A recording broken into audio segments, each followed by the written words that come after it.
called the class The Culture of Collage because in my interdisciplinary work, it is sort of a collage on its own. It's a collage of technology, dance, music, sometimes sculpture.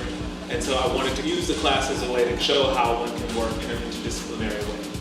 There's a particular performance that I do called Five, where I work with 5 dancers and translate what the dancers are doing physically into physical form. So what I do is I use the Connect to track certain parts of the dancer's body, and you see that data generated on the screen above the dancer.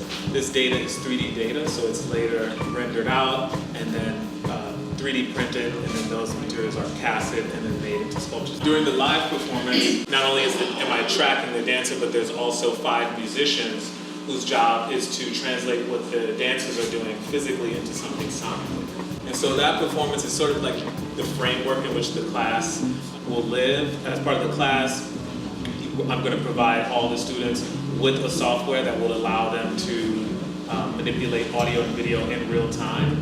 Well, you have the opportunity to create music, or you can use music that you like or that you find. You'll also work with live musicians from the music department and outside to create a live sound score to accompany your piece. Ultimately, it will result in a truly interdisciplinary work.